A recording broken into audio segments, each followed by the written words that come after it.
Hey, it's Tiffany. If you've been listening to the show for a while, you know I'm feeling this pull away from social media and towards real connection. And that's exactly why I started my newsletter. It's a place for us to connect authentically without having to jump through algorithms.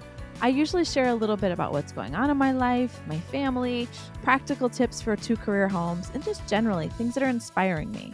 I'd love for you to join me so we can create this little online space and we can lean into all of the ands in our lives together. You can sign up at the link in our show notes. Enjoy this episode. I'm a small town kid born with a big city spirit. I choose to play a lot of awesome roles in life: mom, wife, entrepreneur, CEO, board member, investor, and mentor.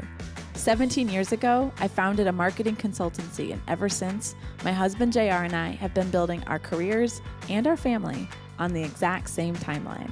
Yep, that means 4 kids, 3 businesses, 2 careers, all building towards one life we love. When I discovered that I could purposefully embrace all of these ands in my life, it unlocked my world. And I want that for you too. I'm Tiffany Souter, and this is Scared Confident. I'm really excited to share this conversation with you. I sat down with Kyler Mason, he's the president of Element 3, and his wife Morgan. And I wanted to test an idea that I had, which was, what if I find other couples in 2-career homes and ask them a series of questions and see if we can't solve live some of the things that are like their biggest issues, kind of like taking the most amount of space in their heads, in their home, in their relationship, the things that you're kind of walking around. And they offered to be my guinea pigs. I wasn't sure if it would work, if it would be kind of a hot mess, how the conversation would go. And so, as you do when you're trying to test a new idea, you bring people in that already love you. So, Kyler and Morgan offered to be my guinea pig, and I loved this format. We got into some things that I know are universal to career homes, things you're trying to solve, like how do you find enough time for yourself? How do you find space for your own hobbies? How do you figure out the way that you support your partner in the way that they like to rest and recharge? And they're in the thick of it. They have 2 boys. One is 22 months old and one is 3 months old. Like, they are in it. And I just love how they're so rooting for one another. I love how they're really solving towards one another. And they were really real and vulnerable. So I'm excited to share this conversation with you. And I know that you're going to pick up some breadcrumbs of how you can help your 2-career home work a little bit more smoothly so that you can sustainably pursue a life of and. Thank you, Kyler and Morgan, for being my guinea pigs. This is an awesome conversation. Listen in. Okay, Morgan and Kyler. Let's talk about the ages of your kids. Wells is how old? He will be 2 in January. Oh my word, they're so close together. I can't even stand it. I know. Okay, Wells is not quite 2. Yes. They're just twins. Yeah. And Baker? He just turned 3 months. Okay, so they're so little. Yes. So little. So little. And you're back to work. Mm-hmm. And how long was your maternity leave? So I took 8 weeks off fully, and then I was part-time for about 4 weeks, and then I went back full-time the week before Thanksgiving. So okay, it's only been about a week. Very new. Yes. Back into the groove of things. And you work every day? I do. And some of it's in the home. Just give a quick overview of kind of your schedule, and then Kyler, you work outside the home all the time. Yeah. Yeah. So, or you leave the house every day. I'm gone. Right. I have the option to work from home up to 3 days a week. But because of our situation currently, my boss actually is allowing me to work from home full time until January. But those other 2 days I'm in the office, but I kind of have the flexibility to decide what that looks like. There are times that I'm out in schools or at different events, but for the most part, the majority of the week I can work from home. But Wells is normally at daycare. Baker will start at daycare too, which makes it a little bit easier. So your situation is Baker just isn't in a spot yet. Right. Yeah. Right. We couldn't get a spot in the daycare until January. So. And they'll go to the same daycare? Yes. Once they go? Yes. So Kyler, what time do you usually leave the house and what time do you usually get home? When I leave is different all the time. I'll leave at 6 a.m. sometimes. I'll leave at like 8:15 at the latest usually. And I'm usually home like between 5 and 6 and sometimes a little bit later, but my preference is to work early if I have a lot to do. Okay, and then another question for both of you. What did it look like when you were growing up? Did either parent stay home with you? So I am the oldest of 5. My mom stayed home with us. That was something that was really important to them. They valued that. And now as an adult, I realize how big of a sacrifice that was for them, because my dad worked so much in order for them to be able to do that. And my mom says that she would never regretted it. I remember my dad being gone a lot growing up, but like I said, that's something that was really important to them. And I loved my mom being home with us. Did you think you would stay home with your kids because your mom did? I did. And there was even a time right after Wells was born that Kyla and I talked about it. Like, financially, can we do this? Does this make sense for our family? And then about the 4 or 5 month mark, I realized that I did not want to stay home full time. I missed working and I missed using my brain in a different way. But I also knew that the job that I currently had in a school wasn't going to be sustainable for not only what I wanted, but what was going to work best for our family. Because you were in a classroom at that point, right? I wasn't in the classroom. I had left the classroom because I knew that was one thing I realized very quickly is like, I don't think I can be the best teacher while also being a mom. So I was an instructional coach. So I didn't have a classroom of my own, but I still was working those school hours, if not more hours, because I was part of the leadership team. So I was there by like 7 a.m. most days. And if I was lucky, I'd leave by 4:35. And then the school I was at was 30 minutes from our house. So that left maybe 2 hours with Wells at the end of the day. I was just going to say, you weren't comfortable with Wells being at daycare for almost 11 hours. Like, that's one of the reasons why you wanted to make the move.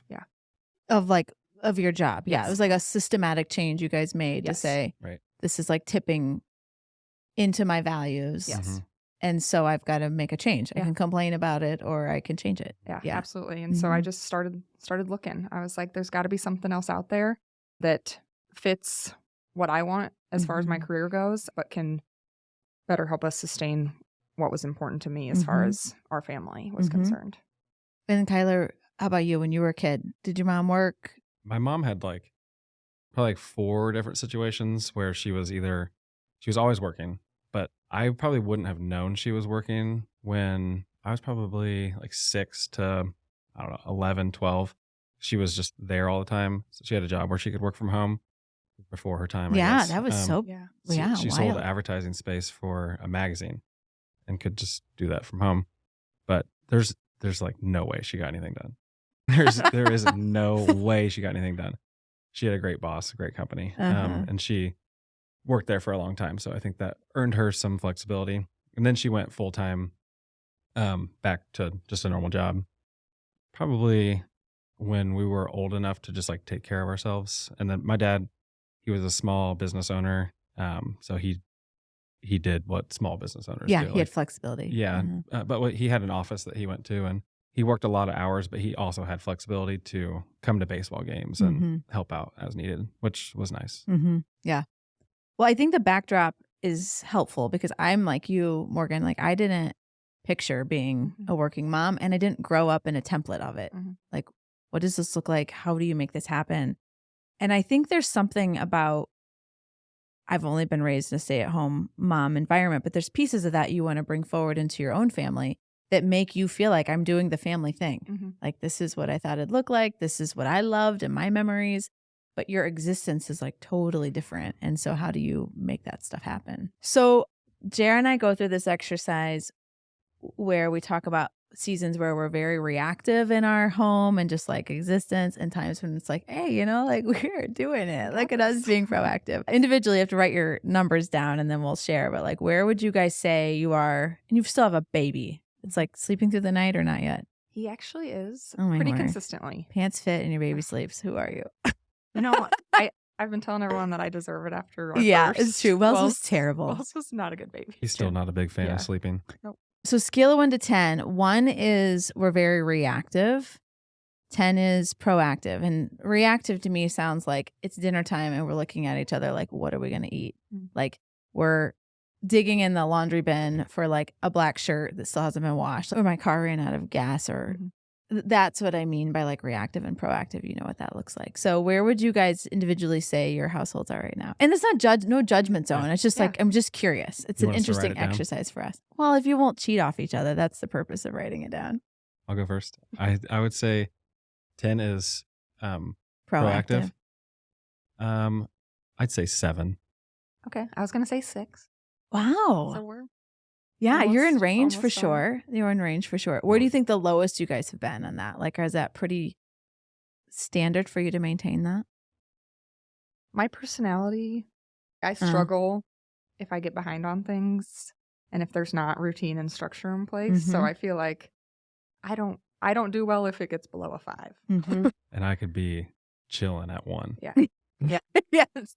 So does that create tension? Yeah. Yes. I just like respect and know Uh-huh. Yeah. that this is good for her. Yeah. And we've kind of had to relearn, especially adding kids into the mix, Mhm. what that looks like. But there are some nights, like you said, that I have no idea what we're going to have for dinner, but I'll have thought about that at some point during the day. Like, I Mhm. don't have a plan. There's nothing in the fridge. Are we going to order takeout? Like, it's on my mind, Mm-hmm. even if I don't have it planned out. Mm-hmm. Mm-hmm. Totally. Yeah, because you know it's got to have to.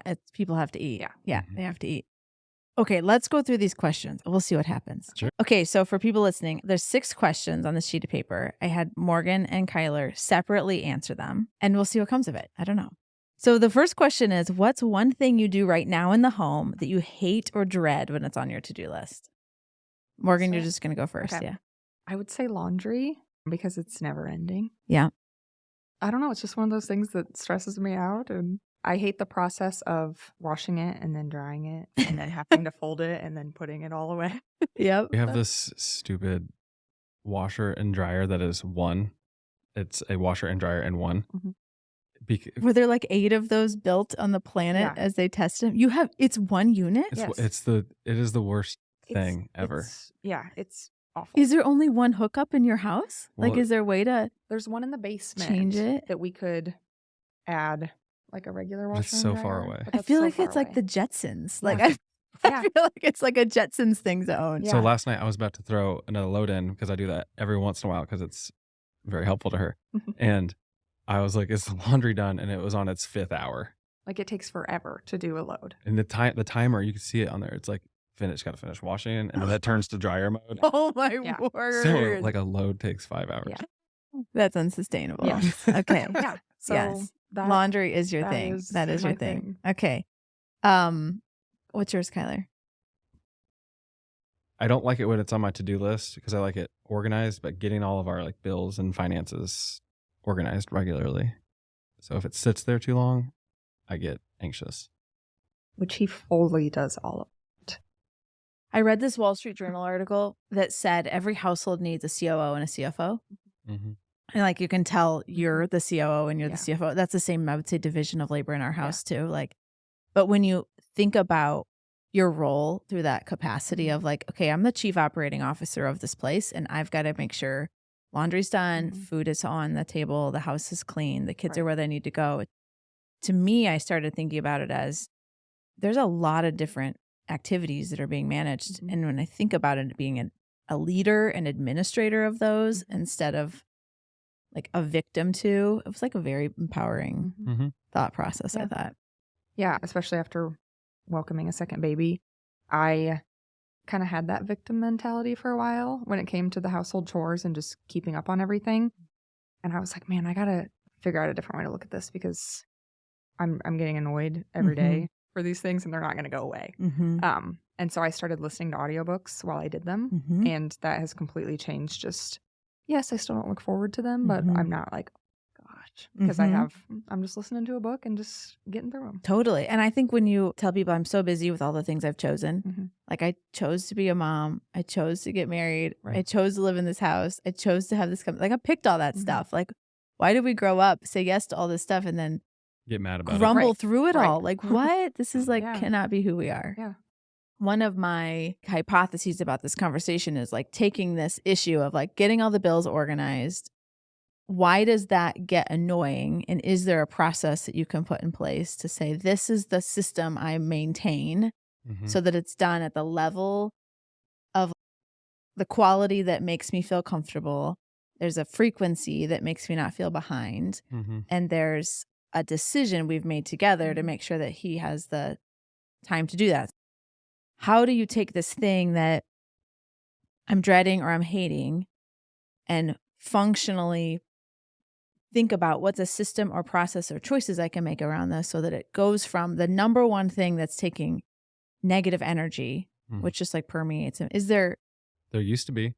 There used to be a system before, okay, this is actually relevant. Oh, totally. It's still on our calendar. We have is it monthly or weekly? It's weekly. A weekly. Since Wells, we were no longer consistent with having our like weekly budget meeting. And that was an attempt at just like the proactivity and accountability for just keeping the stuff organized. We haven't done it. We've probably talked in the past month about having this meeting like 6 times, and we have not done it. Okay, so let's talk about this. So when you were married without kids, your minimum of once a week worked. Yeah. Mostly, yeah. I mean, It's sustainable. You hit it probably with 85%. Mm-hmm. Like, so then you had kids, you add a new dynamic, new complexity into it, new tasks. And suddenly the minimum changes from once a week to never, like accidentally, because deciding to move it to once a month or once a quarter felt like only slackers do that. It's a weird psychological thing that happens of like doing less than what I did before is failing. And so I'm not going to make a new choice. I'm going to just let it fall apart. And then you reach a minimum that's like almost embarrassing to admit. Like we haven't had a conversation about this for 22 months since but it's a psychological thing that happens. I've seen it in my own life. When it was just JR and I, it worked out a lot. Right. But that minimum does not extrapolate into the existence and complexity that is my life today. That, by the way, I've chosen. You know what I mean? So let's go through this exercise. Your minimum of once a week. Maybe once the boys are older, you can re-choose that. Yeah. So what could you choose? What could you replace between once a week and never? What could you choose? Well, the time of the week is important. So it says on our calendar Tuesdays at 6:30 or 7 a.m. That is never going to happen. Feels optimistic, but who am I? Well, before it was so easy. Before a toddler that gets up at 5. Because we got up, we've always got up early, but yeah, I mean, you're not going to have a budget meeting with a crazy human running around. So I don't know. Sundays at nap time once every month would be like a big change from 0. Sundays at nap time once a month was exactly what I was thinking too, because it's not realistic to say every Sunday during nap time because there's other things that are on that list, but once a month, I feel like we could. I mean, nap time is a big deal. So like choosing an hour once a month takes away from a workout, going to the store or something. So yeah, it's at one point I had in my mind, I was like, I'm just going to make Morgan accountable for the meeting because she's proactive and we will do it. Because if I am accountable to making sure we do it, I'll just be like, we'll do it next time. So, yeah, that's like true. Her, as you were saying, COO. How long are naps usually? At best, 2 hours. Usually we can get a good hour and a half at least. But that's also now with the baby. Nap gods are in our favor and those naps line up. Then we have that time, but we might not also have that full 2 hours based on when Baker goes down. This next step might not be practical, but one of the ideas I had was the budget meeting is probably fun, but also maybe sort of not fun. And so what if on the first Sunday of every month, you took that nap time period because it's not taking away from quality time with the boys. Right. You got a sitter for 2 hours. So if somebody decides to scream their head off, it doesn't take away from your commitment to each other. It's like 1 hour we go work out together. 1 hour we have our budget meeting. We've done something fun and productive for ourselves. We've done our budget meeting. That's important for the long-term health of your family and your peace of mind and you knowing I'm operating inside of the lanes of what we can afford. You want to be an agent for that. Right. This costs us $30. We did something really important for us, for our relationship, but that's a good idea. Yeah, that's a great idea. Okay, look what happened. We just took your number one frustration. I think this is like a thing. Well, the fact of organizing and paying for a babysitter is like, I don't know, it does something to force you to do it too. Right. Forcing function. And Yeah. literally be like, I need you to come on the first Sunday of every month, Mhm. 12 months. That's what I need. I'm Right. not hiring one every time. Yeah. Right. It's the same. It's 2 to 4. It forces it. I like it. Then you leave and then Mhm. you do the thing and then Mhm. you go have fun and Mm-hmm. how great. We're not working out together, but we'll do the budget meeting together. Could you take a walk in a park? I like the idea of doing something together. Yeah, go play pickleball. Even if we went and got a cup of coffee somewhere. Yeah. Something that makes the budget meeting itself seem less dreadful. Yeah, not a penalty. Okay, was that helpful? Oh yeah. Might you do that? It really was. Okay. I think we will do that. You guys even have moms close. Your mom would probably do it one Sunday a month. Yeah. Okay.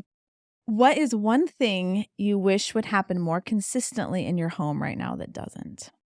We both said the thing we just talked about. Oh, Yeah. Great. Yeah. Amazing. So we Yeah. just did 2 things. Yeah. The budget meeting. You said that. Yeah. That's so great. Okay.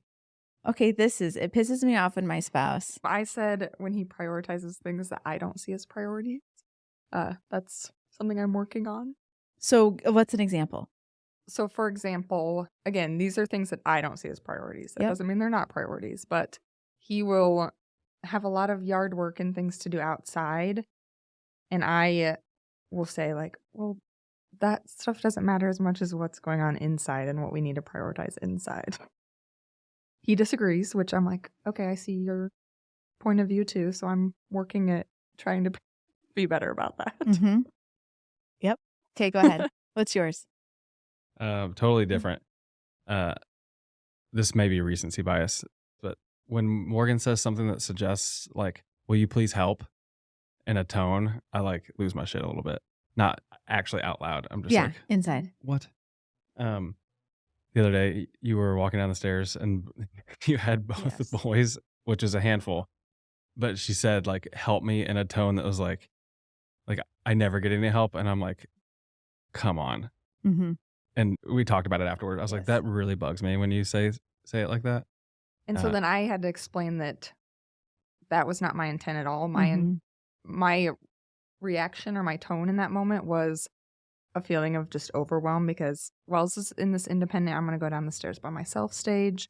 I had Baker in one hand. He spit up all over the stairs. And so Mhm. I'm trying to get them both safely down the stairs. And so in the moment, I'm like, will you please help me? And it definitely came off. Mhm.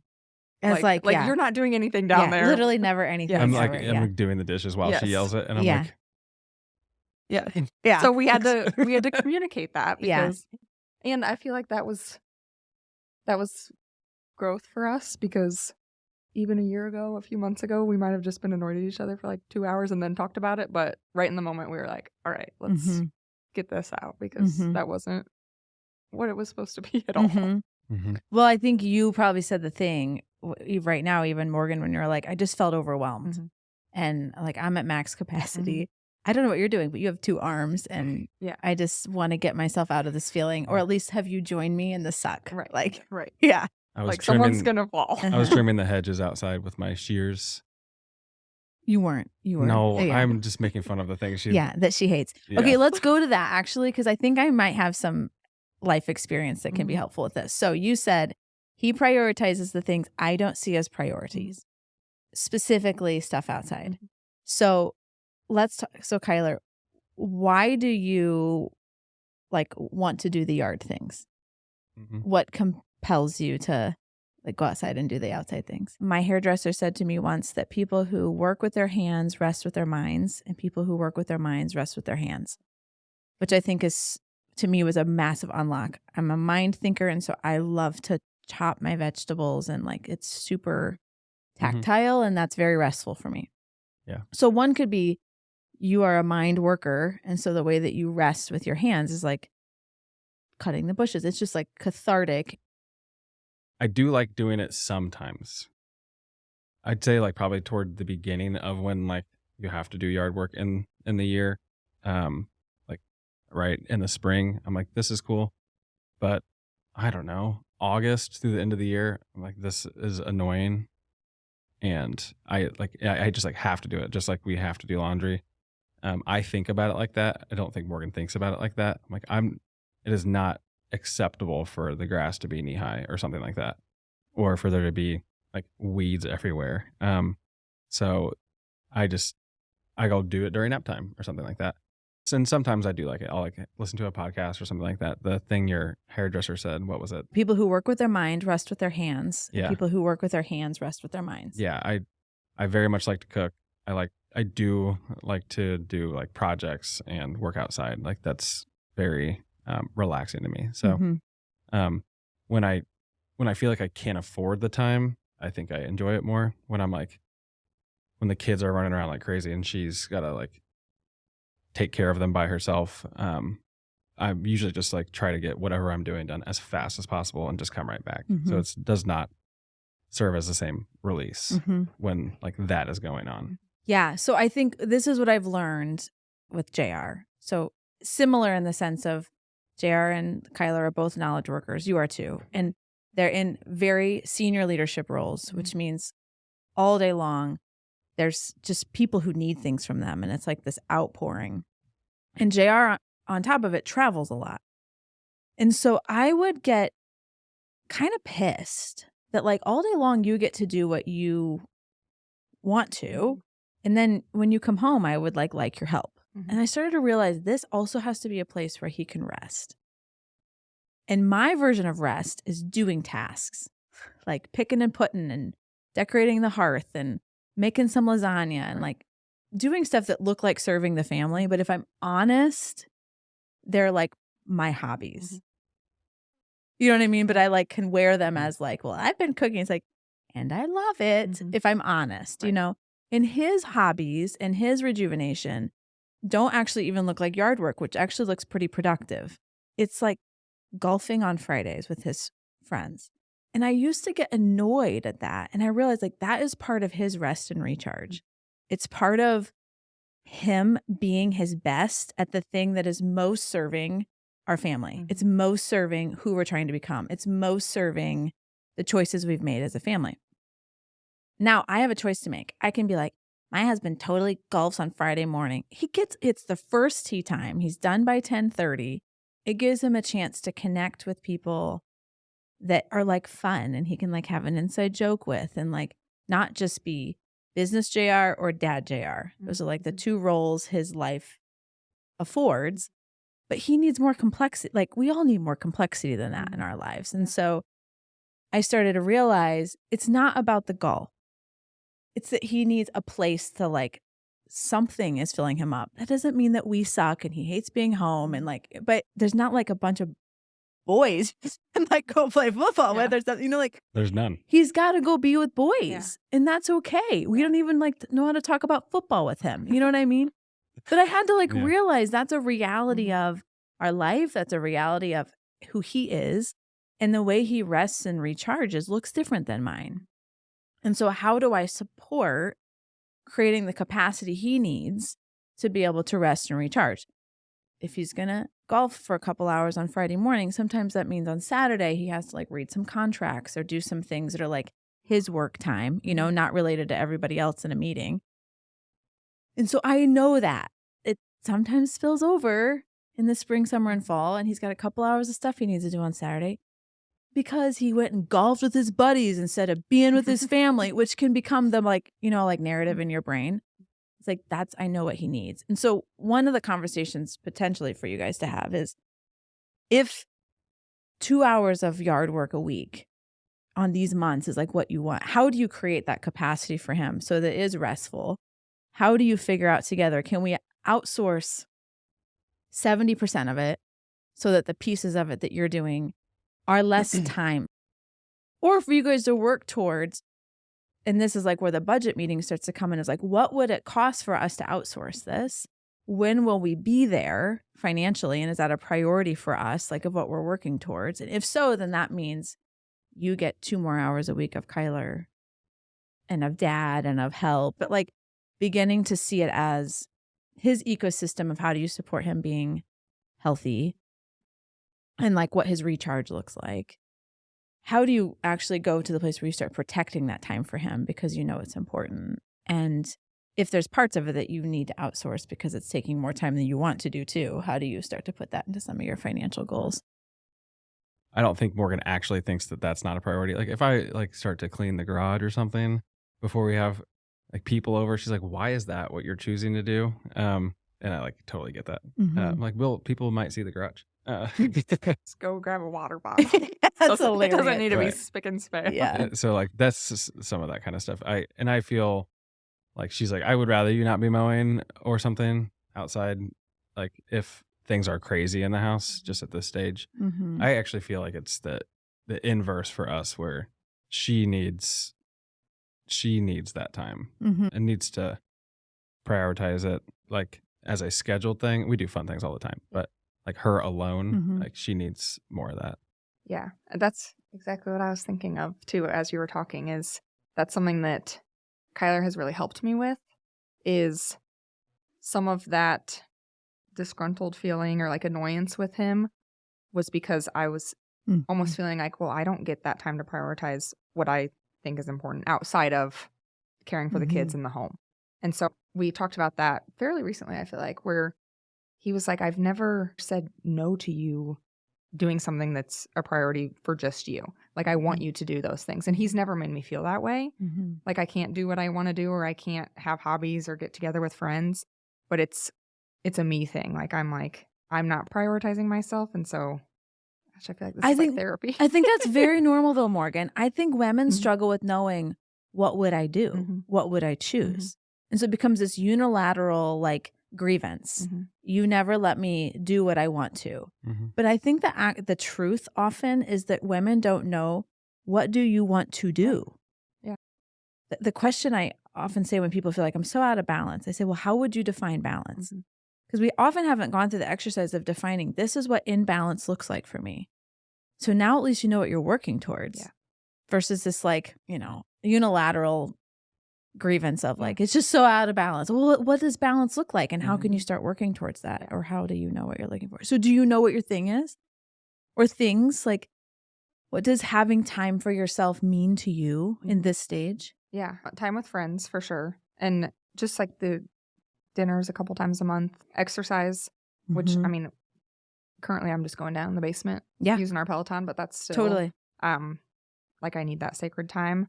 And then I mentioned earlier, like audiobooks. I love to read. I love to listen to books. So I feel like that is something that I also prioritize or want to prioritize.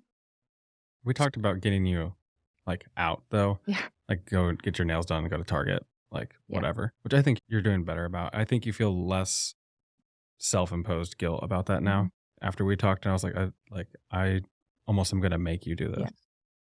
So it goes back to just defining minimums. Yeah. Like time with my girlfriends is so important. Like how much? Yeah. And how will you know that you've met that? And like you can adjust them. It's like, maybe it's literally, on another Sunday, you go to Target for 2 hours by yourself and you spend 25 minutes trying on some silly clothes in the dressing room. Like makes you feel like a human being, just like you're the customer of your own time. Yeah, just myself. Yeah. I think it's really important. Yeah. But I encourage you to define it and then monitor, did I feel like I got the time I needed? I know mine is working out and I have to have it done when JR is gone too. And so I've had to solve really creatively for that of like, how do I get that done? Also when he's gone. Otherwise, I'm crazy when he gets back. Yeah. And I'm mad at him, because he took that from me, quote unquote. And that's unfair. But it becomes this like narrative that becomes very destructive to our relationships and like the thing we want to be, like works against all of that stuff. So is that what you wrote down with what's one thing personally you don't have time for right now that you wish you did? I said exercise. Yep. Because I feel like I try and get it in, which I'm also fortunate, especially now working from home. Like I'll try and squeeze in just 30 minutes between meetings and when the baby's napping, but it's not something that I feel like I am consistently getting. What does consistent mean? When I'm at my best self, it's like 4 to 5 times a week. Is that practical for this season?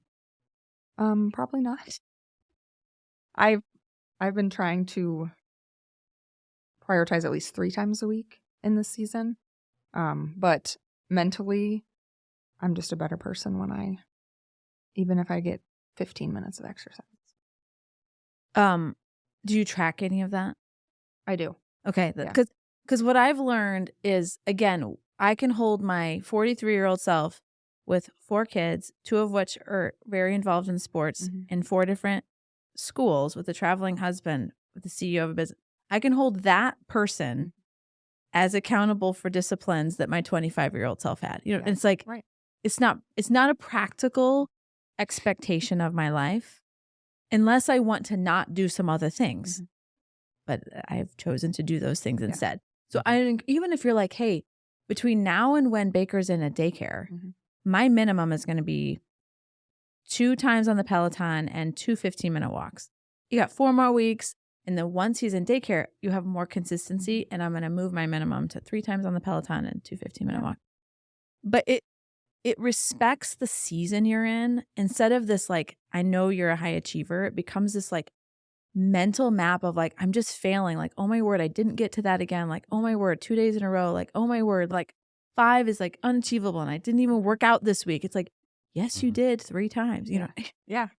For me, it puts me in this failure cycle where I feel like I'm just coming from behind in my whole life. And I don't give myself credit for all of the crap I'm actually doing. And it's a lot. Yeah. It's interesting that you say that because I've had conversations with myself where I'm like, well, I'm not going to hit my minimum that I gave myself of 3 times a week. So like, I might as well not do this one that I have time for because I'm not going to get to 3. Like that's a conversation I've had with myself. 100%. And it's so silly. 100%. I mean, I had like 40 pounds to lose after I had Quincy. I was 40 years old. I had all this weight. And I was like, this feels like a mountain. And it was not practical for me to work out 4, 5, 6 times a week. It wasn't practical. And so I picked 2 days a week, which felt like the lamest effort I could imagine against this thing. But I was like, I think I can do it 50 weeks a year. Yeah.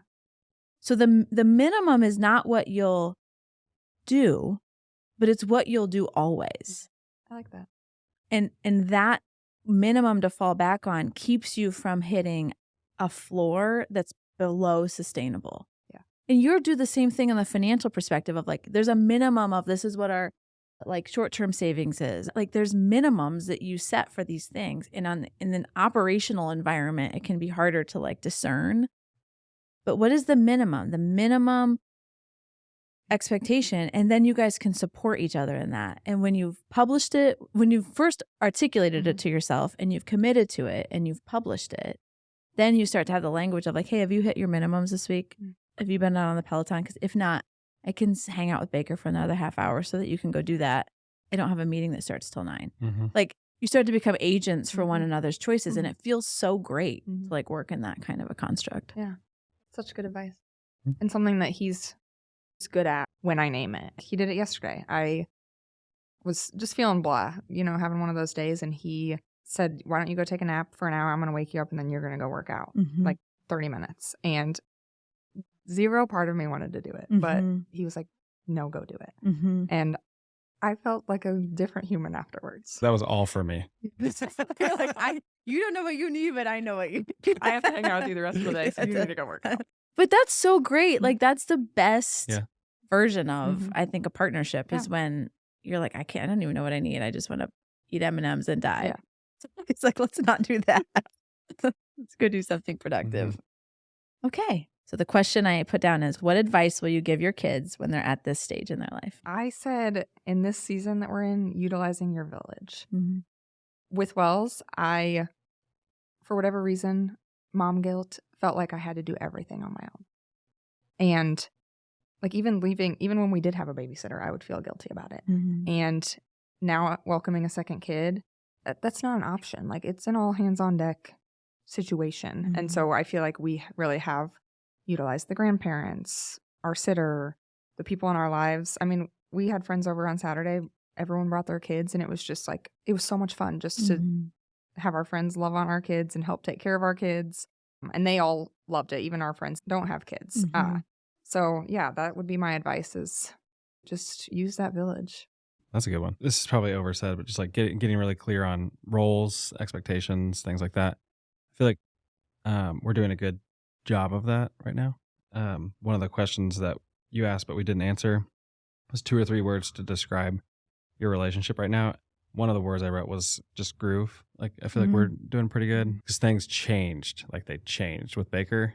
So now, like the way that bedtime works, the way that mornings work, the way that dinner works, and cleanup, we had to shift that. So each season or set of priorities like changes roles and responsibilities. So recognizing that and then talking about it and then asking like, is it working? Is really important. So some of the things we just like kind of happened into too. Like as you started to put Baker to bed, I just knew like I'm going to be doing cleanup. I used to cook and she used to clean. That does not happen anymore. She's putting an infant down takes so long. Yeah. So like I can clean up the whole kitchen and just be chilling and she's still putting Baker down. So just, getting clear on roles, making sure they're working. What words did you use? I said safe because even through this crazy season of ups and downs and figuring out what our new normal is, he just makes me feel so safe. And then I said growing because we are still growing and figuring out. I think we're doing a pretty good job now, like 3 months in. And then I feel really content with where we're at. Awesome. Thanks for being my guinea pigs with this. Yeah, this is fun. Awesome. Yeah. Thanks, guys. Yeah. Thank you for joining me on another episode of Scared Confident. Until next time, keep telling fear. You will not decide what happens in my life. I will. If you want to get the inside scoop, sign up for my newsletter. We decided to make content for you instead of social media algorithms. The link is waiting for you in show notes, or you can head over to tiffanysouter.com. Thanks for listening.